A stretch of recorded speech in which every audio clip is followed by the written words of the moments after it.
Car ఒకవేళ మనం తాళం వేసి వెళ్ళిపోతే ఒక పద్ధతి. తాళం వేయకుండాను ఓనర్స్ బయటికి వెళ్తారు, డ్రైవర్ లోన్ ఉంటాడు.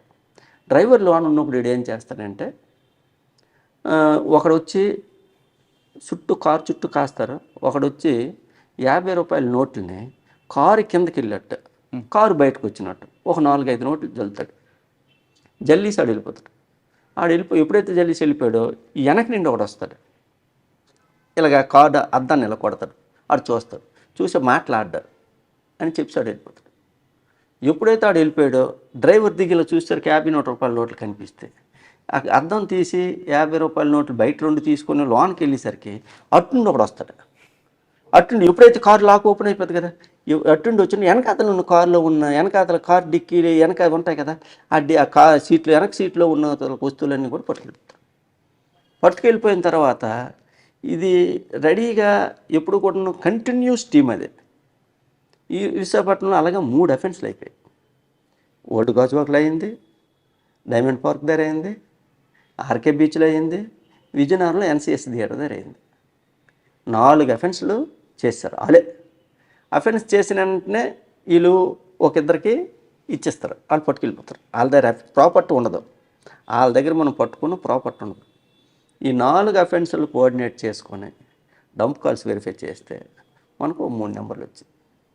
ఆ 3 నెంబర్లకి టవర్ పెడితే రాయగఢ లొకేషన్ వచ్చింది. రాయగఢ రాత్రి 10 గంటల లొకేషన్ వచ్చింది మనకి. ఆఫీసర్కి చెప్పాం, సార్ రాయగఢ లొకేషన్ వచ్చింది, బయలుదేరుతాం సార్ అని చెప్పాం.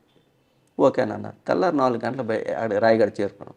రాయగఢలో ఎంటైర్ లాడ్జీలు అవనాయండి, డార్మెంటరీస్ అవన్నీ 42 ఉన్నాయి, లాడ్జీలు కమ్ డార్మెంటరీస్. ఆ 42 కూడా వెరిఫై చేసాం. అంటే కొద్దిగా బ్లాక్గా ఉంటారు. రామ్జీ నగర్, తిరుచినపల్లి, తమిళనాడు అనేసరికి కొద్దిగా బ్లాక్ ఉంటారు. ఇలా బ్లాక్ ఉన్న వాళ్ళు ఎవరైనా లాడ్జీలో దిగారా అలాగే వెరిఫై చేస్తే మొత్తం 6 అయింది.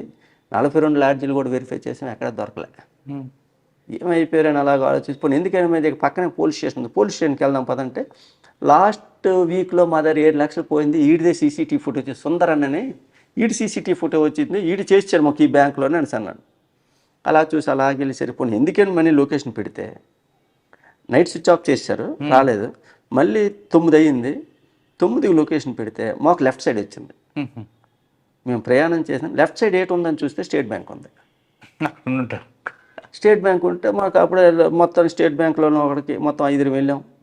సూరిబాబు అని సిటీలో మంచి క్రైమ్ ఎక్స్పర్ట్ ఎస్ఐ, ఇప్పుడు పెందుర్తి ఎస్ఐ సూరిబాబు, అశోక్ అని ఇక్కడ విజిలెన్స్, మురళి, మేమందరికి ఒక 5 టీంలు వెళ్తే ఒక బ్యాంకులోని వాళ్ళని కలిస్తే ఒకడు మన బ్యాగ్ ఉంటుంది, ఇది సిఎంఆర్ బ్యాగ్ ఉంటుంది, ఆ బ్యాగ్ని తిరగేసి అది ఇలా ఊపుకొని వెళ్తుంటారు. దాన్ని మాకు ఒక సభ్యుడు ఐడెంటిఫై చేసి అని ఛత్తీస్గఢ్లో అరెస్ట్ చేశారు. అరెస్ట్ చేసేటప్పుడు ఎస్ఐ ఆడికి వెళ్ళాడు, ఈయన ఐడెంటిఫై చేశాడు. ఆడి భుజం మీద చేసి చూసేసరికి తిరుచినపల్లిలో 3 పెద్ద ఫేమస్ బట్టల షాపులు ఉన్నాయి, ఆ బట్టల షాపు తల బ్యాగ్ అదే. మరి తుని అనేసి అన్నాడు. ఆ సందులో తీసుకెళ్ళి మా భాషలో మేము మాట్లాడితే మరి ఎక్కడ ఉన్నారు రాత్రి అంటే రాయగఢ టెంపుల్, రాయగఢ ఇది మధ్యవరం టెంపుల్ ఉంటుంది కదా, ఆ టెంపుల్ తలకు షెడ్లు ఉన్నాయి, ఆ షెడ్లో పడుకున్నాం అని అన్నారు. మళ్ళీ ఇమ్మీడియట్లీ షెడ్లో తీసుకెళ్ళాం, మా భాషలో మేము మాట్లాడితే అక్కడి నుండి ఎస్కేప్ అయిపోయారు. ఎస్కేప్ అయిపోయి లొకేషన్ పెడితే భువనేశ్వర్ వచ్చింది. భువనేశ్వర్ వచ్చిన తర్వాత ఈయన పట్టుకుని భువనేశ్వర్ నుండి కలెక్టర్ వెళ్ళిపోయారు, కలెక్టర్ నుండి ఢిల్లీ వెళ్ళిపోయారు. అప్పుడు మనకి ఎస్సీ ఎస్టీ యాక్ట్ మీద మంచి యాజిటేషన్స్ అవుతున్నాయి. అంటే ఎంక్వైరీ చేసిన తర్వాత కేసు కట్టండి, అరెస్ట్ చేయండి అని చెప్పి అప్పుడు అంటే దాని మీద యాజిటేషన్స్ అవుతున్నాయి. ఆఫీసర్ చెప్పాం, సార్ అలాగే రావడానికి వీళ్ళకి అవకాశం లేదు, మళ్ళీ ఏ రూట్ని వెళ్ళారో ఆ రూట్ని రావడానికి వీళ్ళకి అవకాశం, అందువల్ల మేము వెస్ట్ బెంగాల్ వెళ్ళిపోతాం మేడం, కలెక్టర్ వెళ్తామని అంటే ఓకే ప్రొసీడ్ అన్నారు. కలెక్టర్ వెళ్ళి రైల్వే స్టేషన్లో దిగాం, లొకేషన్ పెడితే ఫేమస్ తల్లి ఏం పేరు కలెక్టర్లో కాళీమాత టెంపుల్ లొకేషన్ వచ్చింది. వీళ్ళకి అలవాటు ఏంటంటే దొంగలకి ఏదైనా నేరం చేయడానికి వెళ్తాడు, ఆ టెంపుల్కి వెళ్ళడం, ఆ టెంపుల్ తలకు ప్రసాదాన్ని గట్ట పట్టుకోవడం, మీరు ఎవరు అని అంటే మేము టెంపుల్కి వచ్చామని చెప్పడం వీళ్ళు కాన్వాయ్. వెళ్ళాం, సరౌండింగ్స్ బ్యాంకులో 4 బ్యాంకులు ఉన్నాయి, 4 బ్యాంకులు దమ్మని దొరికారు అనుకోను చూసాము, మరి అక్కడ వర్క్ అవ్వట్లేదు. మళ్ళీ లొకేషన్ పెడితే ఎయిర్పోర్ట్ వచ్చింది, ఎయిర్పోర్ట్కి మళ్ళీ వెళ్ళాం.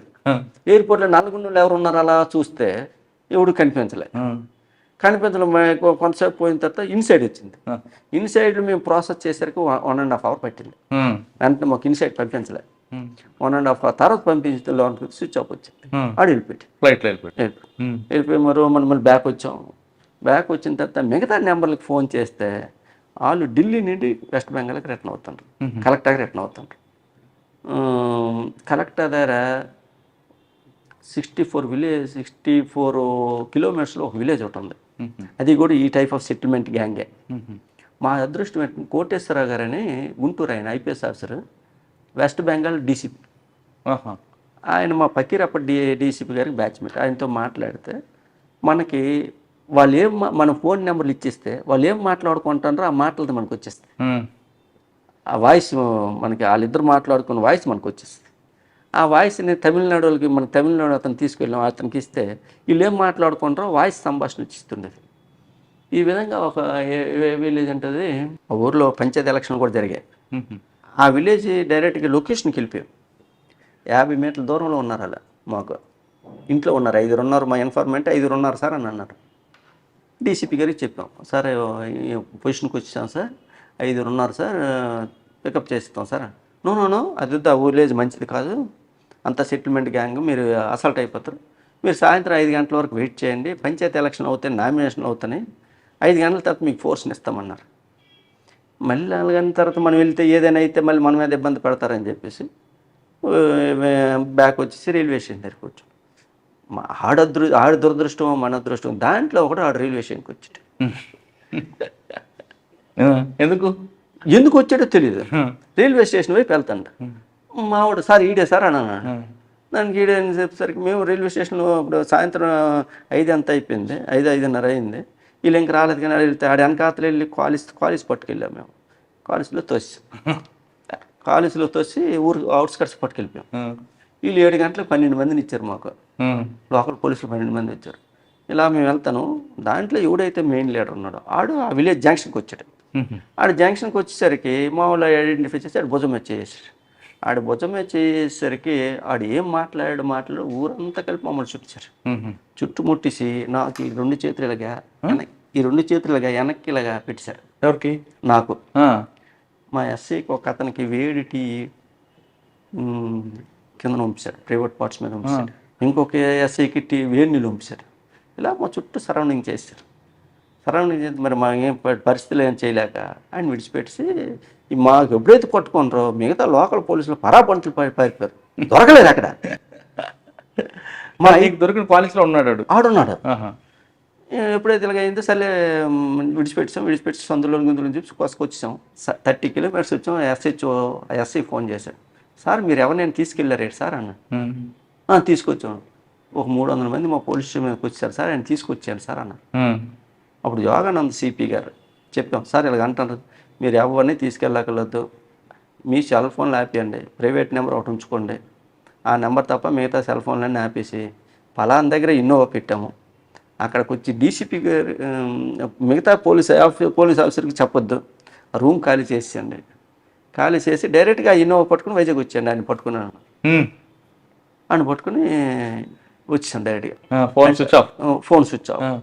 వచ్చేసరికి డైరెక్ట్ మన దగ్గర ఆల్రెడీ రాయగఢలో దొరికినవాడు, ఎక్కడ దొరికిన ఈ ముగ్గురిని పట్టుకొని రామ్జీనగర్ వెళ్ళాం. రామ్జీనగర్ వెళ్ళి రామ్జీనగర్లో రికవరీ ఇవ్వడం అంత ఈజీ కాదు.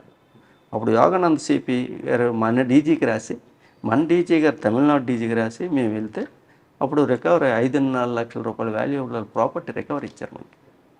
రికవరీ అసల్ట్ అయిపోయాం కానీ మొత్తానికి అరెస్ట్ చేసాం. దానివల్ల అరెస్ట్ చేయడం వల్ల 32 కేసుల్లో వాళ్ళు నేరస్తులు. 32 కేసులు డిటెక్ట్ అయ్యి అదొక 1 నెల రోజులు మేము తిరుచినాపల్లిలో ఉండిపోయాం. తిరుచినాపల్లి నుండి వాళ్ళకి మనం సాధించడానికి వాళ్ళు అరెస్ట్ చేయడం, అది చేసిన తర్వాత 4-5 years వరకు విశాఖపట్నంలో అఫెన్స్ అవ్వలే. కేవలం గురువారం నాడు ఎందుకు జరిగింది విశాఖపట్నం? అక్కడ డైరెక్ట్ ట్రైన్ ఒకటి ఉంటుంది, సంతరాగాంధీ ఏదో ఉందా, సంతరాగ ఒక ట్రైన్, డైరెక్ట్ ట్రైన్ ఒకటి ఉంది. ఆ ట్రైన్కి వచ్చేస్తారు. మిగతాది ఏది కూడా డైరెక్ట్ ట్రైన్ లే వాళ్ళకి. బుధవారం వెళ్తారు, గురువారం దిగుతున్నారు. ఓకే, ఆ ట్రైన్కి వస్తారు, నేరం చేసేస్తాను. ఇక్కడ నేరం చేసిన తర్వాత వెనక్కి వెళ్ళకుండా రాయగఢ ఎందుకు వెళ్ళారు? వీళ్ళు ఎప్పుడు కూడా నేరం చేసిన తర్వాత వెళ్ళిపోరు. వాళ్ళు టీము 10 మంది వచ్చారు అనుకోండి. 10 మంది వచ్చినప్పుడు విశాఖపట్నంలో నేరం చేశారు. ప్రాపర్టీ దొరికింది, ఆ ఇద్దరు అటు వెళ్ళిపోతారు. ఇంకొక ఇద్దరు వచ్చి వీళ్ళు కలుస్తారు. అచ్చా. ఇలా మన మ్యాచ్ లాగా. రాయిగాడిలో నేరం చేస్తారు. రాయిగాడిలో నేరం చేసిన ప్రాపర్టీని ఎదురు పట్టుకెళ్ళిపోతారు.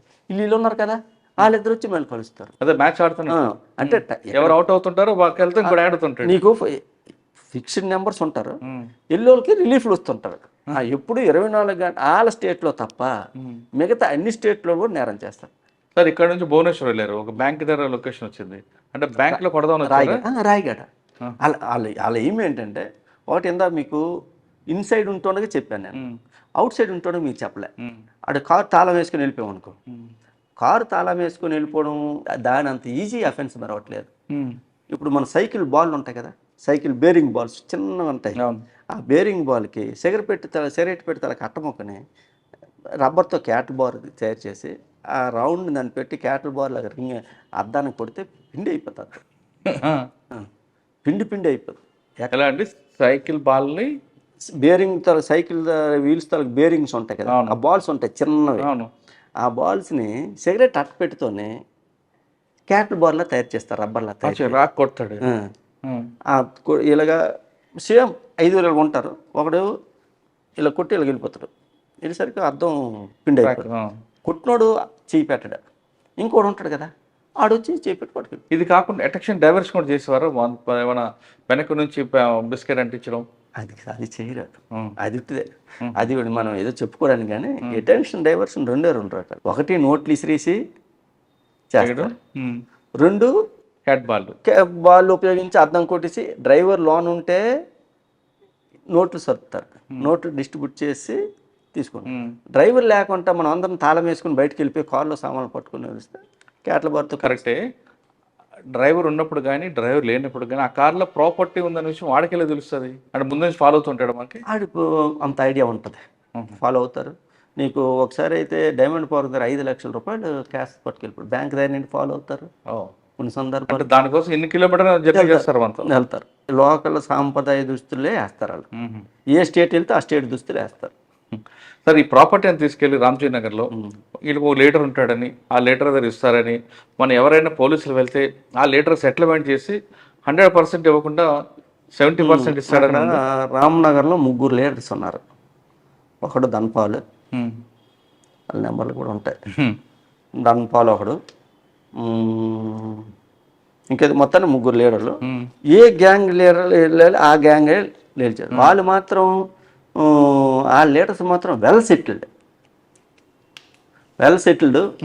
రెండోది ఏంటంటే, ఆ 1100 ఇల్లు చూస్తే ఏ ఇల్లు కూడా ₹1,00,00,000 తక్కువ చేయదు. ఇది ప్రాపర్టీస్ కొనుక్కుంటున్నాడు, ₹1,00,00,000 తక్కువ చేయదు. వాళ్ళ పిల్లలు ఎక్కడ చదివిస్తారు అనుకుంటారు? ఊటీ స్కూల్లో చదివిస్తారు. పబ్లిక్ సొమ్ము కదా, ఎక్కడ చేస్తారు. లాంగ్వేజ్ రావడం కోసం, ఆడు ఉద్యోగం చేయడం కోసం, లాంగ్వేజ్ రావడం కోసం. నీకు ప్రతి ఇంటికి కూడా పెద్ద కుక్కలు ఉంటాయి. మనం డైరెక్ట్గా ఇంట్లోకి వెళ్ళిపోలేనికి లేదు. ఒక ఇల్లు 4-5 ఇల్లు చెక్ చేస్తే చెక్ చేయలేము. ప్రతి ఇల్లు డూప్లెక్స్ హౌస్, చెక్ చేయడం అంత ఈజీ కాదు. లోకల్ పోలీస్ సపోర్ట్ ఉందా అంటే? ఆ ఊరంతా అదే పని. ఆ పోలీస్ స్టేషన్ కూడా అది ఇంటర్నేషనల్ పోలీస్ స్టేషన్ టైప్ ఉంటుంది. అవునా? Every day not less than 5 to 10 states పోలీసులు అక్కడ ఉంటారు. వీళ్ళ కోసం ప్రతిరోజు ఉంటుంది. అందువల్ల వాళ్ళకి పెద్ద, మేము ఆంధ్ర నుండి వచ్చామనంటే వాళ్ళకి పెద్ద